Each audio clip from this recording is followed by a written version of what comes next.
আসসালামু আলাইকুম ওরহমতুল্লাহি ওয়াবারাকাতু। বন্ধুরা, আজকের ভিডিওতে আলোচনা করব মুমিনদের কবরে শান্তি এবং কাফেরদের কবরে ভয়াবহ শাস্তি নিয়ে। তো চ্যানেলে নতুন হয়ে থাকলে অবশ্যই চ্যানেলটি সাবস্ক্রাইব করে দেবে। তো চলুন কথা না বাড়িয়ে আমরা ঘটনায় চলে যাই।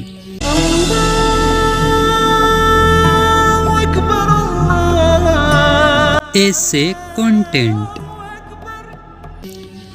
ইসলামিক বিশ্বাস অনুযায়ী কবরের জীবন হলো বারজাখের অংশ, যা দুনিয়া ও আখিরাতের মধ্যবর্তী একটি স্তর।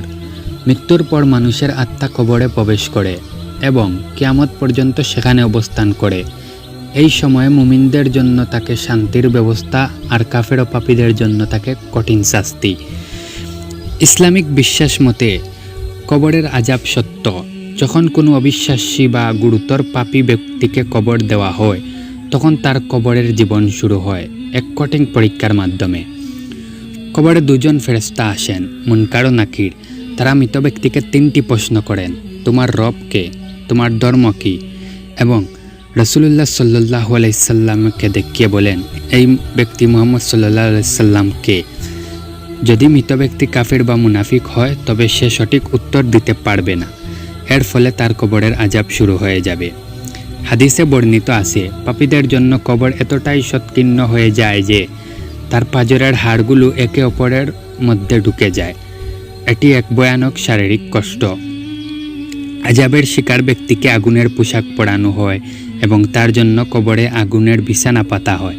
এছাড়া বিকট আকৃতির সাপ ও বিচ্ছু তার উপর চাপানো হয়, যা তাকে কিয়ামত পর্যন্ত ধ্বংস করতে থাকে।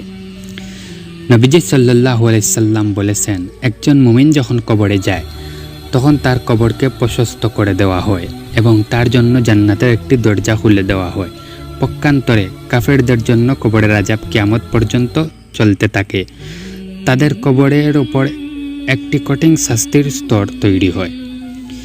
কিছু হাদিসে এমন কিছু পাপের কথা উল্লেখ করা হয়েছে যার কারণে কবরের শাস্তি দেওয়া হয়। এর মধ্যে অন্যতম হলো গোপনে নাপাক থাকা এবং পেশাবের সিটা থেকে সতর্ক না থাকা, চুগলখড়ি বা একজনের কথা আরেকজনের কাছে বলে ফিতনা সৃষ্টি করা, মিথ্যা বলা এবং মানুষকে ধোঁকা দেওয়া, ঋণ পরিশোধ না করে মরে যাওয়া, কোরআন মুখস্থ করার পর তা ভুলে যাওয়া। ইসলাম কবরের শান্তিও একটি গুরুত্বপূর্ণ বিশ্বাস। যারা আল্লাহর প্রতি ঈমান এনেছে এবং সৎ পথে জীবন চালিয়েছে, তাদের জন্য কবরের জীবন হয় শান্তিময়। মুমিন ব্যক্তি কবরে ফেরেশতাদের প্রশ্নের সঠিক উত্তর দিতে পারে। আমার রব আল্লাহ, আমার ধর্ম ইসলাম, তিনি হলেন মুহাম্মদ সাল্লাল্লাহু আলাইহি সাল্লাম ও আল্লাহর প্রেরিত রসুল।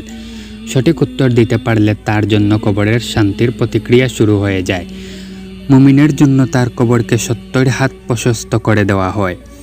তার জন্য জান্নাতের একটি বিছানা বিছানো হয় এবং জান্নাতের সুগন্ধি তার কবরে প্রবেশ করতে থাকে।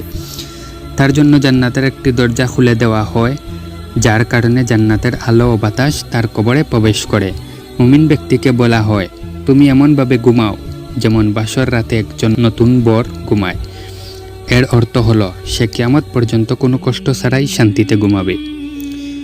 কবরে শাস্তি থেকে মুক্তির কিছু উপায় হাদিসে বর্ণিত হয়েছে, যেমন আল্লাহর রাস্তায় শহীদ হওয়া, 5 ওয়াক্ত সালাত আদায় করা, বেশি বেশি কোরআন তিলাওয়াত করা, পিতামাতার সেবা করা এবং তাদের সাথে ভালো ব্যবহার করা, দুনিয়াতে সৎ কাজ করা এবং পাপ থেকে দূরে থাকা। এই বিশ্বাসগুলো আমাদের স্মরণ করিয়ে দেয় যে দুনিয়ার জীবন ক্ষণস্থায়ী এবং মৃত্যুর পরবর্তী জীবনের জন্য প্রস্তুতি নেওয়া অপরিহার্য। এটি আমাদের সৎ কাজ করতে এবং অন্যায় থেকে দূরে থাকতে উৎসাহিত করে। তো বন্ধুরা, এই ছিল আজকের ভিডিওটি ভালো লেগে থাকলে অবশ্যই চ্যানেলটি সাবস্ক্রাইব করে দেবে। আসসালামু আলাইকুম ওয়া রাহমাতুল্লাহি ওয়া বারাকাতুহু।